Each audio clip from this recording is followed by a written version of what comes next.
Hello mga kasasi, magluluto ako ng hipon for lunch po namin. So ayan po, ayan nahugasan ko na ito mga kasasi. Pasensya na kayo at may sugat po ito kaya nilagay ko ng Band-Aid.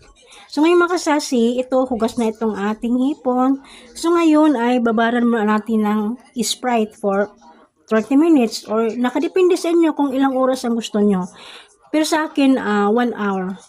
1 hour ko itong ibabad para mas maganda talaga mas maganda para malasa.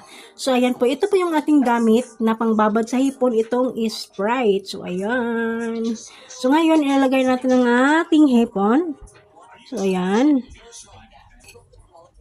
Para hindi makandalaglag kasi maliit lang kasi itong lagayan.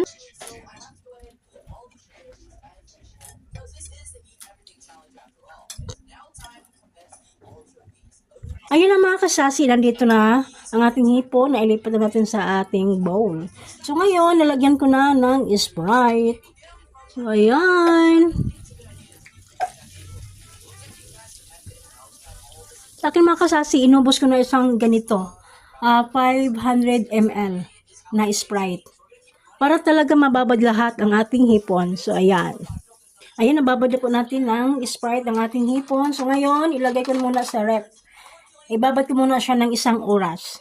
So, i-marinate po natin ng 1 oras. Pero nakadepende po sa inyo kung ilang oras ang gusto nyo. Or gusto nyo 30 minutes, so pwede naman.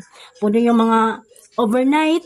Yan, pwede naman makasasi overnight. Halimbawa, lutuin mo bukas.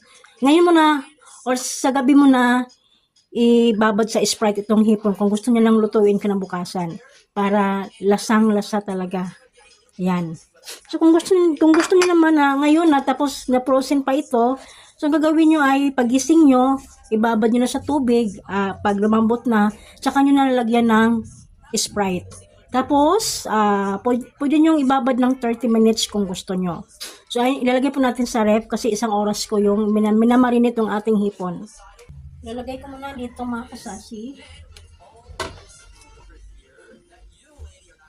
So ayan, nilagay na natin sa ref ang ating hipon.